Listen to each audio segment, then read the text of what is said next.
उत्तर प्रदेश में नगर निकाय चुनाव की आहट शुरू हो गई है। झांसी नगर निगम की अगर बात करें तो यहाँ पर 60 वार्ड हैं। यहाँ का जो आरक्षण है वार्डों का वो क्लियर हो चुका है, लेकिन अभी तक की बात करें तो नगर निगम के मेयर की सीट अभी तक क्लियर नहीं हुई है। हमारे साथ वरिष्ठ पत्रकार महेश पटेरिया जी आज हमारे साथ हैं। उनसे बात करते हैं कि इन 5 सालों में झांसी की क्या स्थिति रही और जो अभी सीट आरक्षण की बात है मेयर की वो अभी तक क्लियर नहीं हुई है। भाई साहब, बहुत बहुत स्वागत है आपका हिंदी संवाद में। बहुत बहुत धन्यवाद आपका। भैया ये बताइए कि अभी तक की जो मेयर की सीट का इंतजार कर रहे हैं लोग बड़ी बेसब्री से। अभी 2 दिन पहले घोषणा हुई थी कि सीट आरक्षण कर दी जाएगी, लेकिन अभी तक निर्णय नहीं आया है। क्यों लेट हो रही है, क्या चल रहा है? ये तो नहीं बताया जा सकता कि क्यों लेट हो रही है, क्योंकि ये राजकाज है और शासन का अपना तरीका है। चुनाव आयोग की तरफ से क्या देरी है, क्या तैयारियां हैं, क्या कमी रह गई है, ये अभी नहीं स्पष्ट हो सका है। क्योंकि जैसे ही स्पष्ट हो जाएगा तो वो तुरंत ही घोषणा उसकी करवा देंगे। और जैसा कि आपको देखने में मिला था, लगभग तैयारियां तो लगभग पूरी हैं ही। तभी 2 दिन पहले जो जानकारी आई थी प्रदेश मुख्यालय से कि 4 बजे के आसपास कोई पत्रकार वार्ता करने जा रहे थे हमारे मंत्री जी, और इस चीज़ आरक्षण की घोषणा की जा रही थी। और आरक्षण जब स्पष्ट हो जाएगा सारे निकाय चुनाव को लेकर के, नगर निगम से लेकर के नगर पालिका और नगर पंचायतों तक का, तो निश्चित रूप से उसको घोषणा कर दिया जाएगा। अध्यक्षी का चुनाव, अध्यक्षी की सीट्स की घोषणा भर शेष रह गई है। बाकी वार्ड स्तर पर तो घोषणा हो ही चुकी है। अपने अपने स्तर से तैयारियां चल रही हैं, लेकिन उथल पुथल इसको लेकर भी है कि जो घोषणा हो जानी चाहिए थी 1 आध दिन के अंदर ही, वो कम से कम 2 दिन डिले हुई है। बात करें तो लगभग 5 साल गुजर चुके हैं इस नगर निगम को, अभी जब से मेयर बने हैं। इन 5 सालों में आपने क्या देखा है? कितने वादे किए थे यहाँ के मेयर ने और कितना काम हुआ है? झांसी स्मार्ट भी घोषित की गई है बीच में। देखिए, स्मार्ट सिटी की जो बात हम करें, झांसी स्मार्ट सिटी बन गई है, बहुत ही अच्छी बात है और बनना भी चाहिए। हृदय स्थली कहा जाता है इसे बुंदेलखंड का। वीरांगना महारानी लक्ष्मीबाई की झांसी है ये। स्वतंत्रता की पहली चिंगारी यहाँ से उठी थी 1857 में, और तब से लेकर आज तक इस झांसी का नाम विश्व में विख्यात है। स्मार्ट सिटी की घोषणा इसकी हुई, लेकिन मैं देखता हूँ जिस स्तर से स्मार्ट सिटी पे काम होना चाहिए था उस स्तर से नहीं हुआ है। क्योंकि हम जितना पैसा, शासन की मंशा अच्छी है, लेकिन हम उतनी अच्छी तरह से अपनी योजनाओं को ही तैयार नहीं कर सके। क्योंकि जो पैसा दिया गया था पहले साल ही उसको तमाम कंडीशन में खर्च ही नहीं किया जा सका। ऐसी स्थिति ही नहीं पैदा हुई कि उस पूरे पैसे का उपयोग ठीक से किया जा सके, और करोड़ों रुपए वापस करना पड़ा था हमें। इसके बाद जो योजनाएं बनती हैं, अब हम स्मार्ट सिटी को इसको नहीं कह सकते ना कि एक ही सड़क पर 5-5 प्रकार की लाइटें लगवा दी जाए। स्मार्ट सिटी का मतलब ये भी है कि स्मार्टनेस भी आए, जीवन शैली में सुधार आए, और यहाँ पर क्या बेहतरी हो सकती है जीवन यापन के लिए, खासतौर पर आम जनमानस के लिए क्या सुविधाएं उपलब्ध हो सकती हैं, उस पर काम होना चाहिए।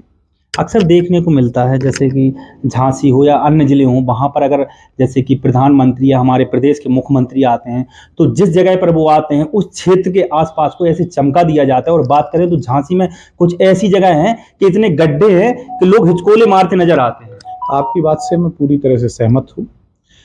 देखिए, जैसा कि आप देख रहे हैं, आप ही कह रहे हैं, मैं नहीं कह रहा हूँ, कि जब भी योगी जी या मोदी जी या कोई भी वीवीआईपी आता है तो उस क्षेत्र को चमका दिया जाता है जहाँ से उसे गुजरना होता है। इसका मतलब ये है कि ये करने में सक्षम है, और ऊपर से आदेश भी है। शासन की पूरी मंशा है कि जनता को सारी सुविधाएं मुहैया कराई जाए, लेकिन स्थानीय स्तर पर जो अधिकारी हैं वो निश्चित रूप से कहीं ना कहीं संलिप्त हैं इस भ्रष्टाचार में, या स्थानीय स्तर के जो भी लोग हैं, जो कॉकस एक बना हुआ है जो जनता तक सुख सुविधाओं तक नहीं पहुंचने देना चाहता है। ये एक बहुत ही खराब बात है, और इसे समाज के हर व्यक्ति को ये सही समय है। चुनाव का मतलब ये होता है कि जनता जनार्दन होती है और जो चुनाव लड़ते हैं वो उनके सेवक होते हैं। तो ये सही समय है कि सेवक को उसका दायित्व याद दिलाया जाए कि उसका कार्य क्या होना चाहिए और कैसे काम करे। झांसी स्मार्ट सिटी घोषित काफ़ी समय हो गया है। क्या लगता है कि झांसी स्मार्ट सिटी के तहत जितना काम होना चाहिए था उतना हो पाया या नहीं? मैं आपको पहले ही बता चुका हूं कि शासन की मंशा स्पष्ट है कि काम जितना चाहो करो, पैसा लगातार दिया जा रहा है, जैसा आप देख भी रहे हैं। लेकिन हम अगर योजनाएं नहीं बनाएंगे तो खर्च कैसे करेंगे। लेकिन फिलहाल वर्तमान समय में तमाम अच्छी योजनाएं बन रही हैं, जैसा कि देख भी रहे हैं हम। सड़कों के लिए, सड़कों से लेकर के लाइटों तक का, अब हर जगह तो शासन आके नहीं बैठ जाएगा ना। समाज का भी अपना रिस्पॉन्सिबिलिटी है, हर व्यक्ति का दायित्व है। वार्ड स्तर से लेकर के मेयर से लेकर के और आम जनमानस तक का सबका एक उत्तरदायित्व है कि वो जाए और देखें कि उनके क्षेत्र का क्या। मंत्री आकर यहाँ पर, कई बार मंत्रियों को भी यहाँ लगाया गया कि आप अपने अपने क्षेत्र में जाकर के देखिए, अधिकारियों को लगाया गया कि आप अपने क्षेत्र में जाके प्रवास कीजिए, 2-2 3-3 दिन ठहरिए, वहां के विकास की व्यवस्था देखिए। अब व्यक्ति ना करना चाहे, इसके लिए एक कहावत हमें याद आई अभी अभी कि जो सो रहा है उसे बड़े आराम से जगाया जा सकता है, लेकिन जो सोने का बहाना कर रहा है उसे कैसे जगाओगे। तो पहले इस बहाने से निपटना होगा और आम जनमानस के सुख सुविधाओं का ख्याल रखते हुए हमारे अधिकारियों, जनप्रतिनिधियों को ये ध्यान देना होगा कि वो किस तरह से बेहतर कार्य कर सकें, क्योंकि जो वादे वो करते हैं सेवा का भाव लेकर आते हैं। अब आप देख रहे होंगे इस वक्त टिकट की लाइन में सैकड़ों के संख्या में लोग लगे हुए हैं। हर कोई महापौर की दौड़ में, हर कोई पार्षद की दौड़ में है। जबरन समाज सेवा करने का भी भूत सवार है लोगों का। कई लोगों के आरक्षण आप देख रहे होंगे, वार्ड का आरक्षण तय हुआ, कई लोगों के तो नए कपड़े सिले हुए रखे रह गए, बेचारे मन महसूस करके किसी तरह से उनके अरमानों पर पानी फेर दिया गया, आरक्षण ने रोक दिया उनको। तो जो शासन की मंशा है उसके अनुरूप कहीं ना कहीं हम खरे उतरने में कमजोर पड़ रहे हैं। योजनाएं उस स्तर से नहीं बनाई जा पा रही हैं, या योजनाओं के बीच में लोगों की स्वार्थ या जनप्रतिनिधियों का अपना कुछ स्वार्थ वहां पर आड़े आ जा रहा है, या वार्ड के जो पार्षद हैं जो कसम खा के आते हैं कि हमें अपने वार्ड का विकास करना है, वो ठीक से नहीं काम कर पा रहे हैं। बस एक आखिरी सवाल और रहेगा आपसे कि अभी जो सीट की बात हम कह रहे थे महापौर की, क्या अनुमान लगाया जा रहा है, क्या आरक्षण होना चाहिए?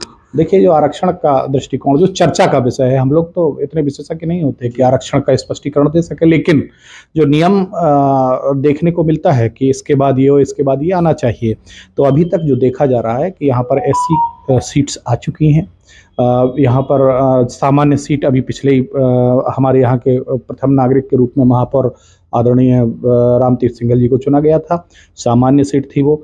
अब कयास लगाए जा रहे हैं कि निश्चित रूप से जो परिवर्तन अगर होता है तो वो सामान्य महिला का या फिर ओबीसी पिछड़ा वर्ग के लिए यहाँ इस झांसी महानगर की नगर निगम की सीट उनके खाते में जा सकती है, ऐसे कयास लगाए जा रहे हैं। तो हमारे साथ थे वरिष्ठ पत्रकार महेश पटेरिया जी, जो कि हमने बात की कि नगर निगम में जो चुनाव शुरू होने वाले हैं, महापौर की क्या स्थिति रहेगी, उन्होंने पूरी हमारी इन वार्तालाप में स्पष्ट किया है। हिंदी संवाद के लिए आकाश राठौर की खास रिपोर्ट।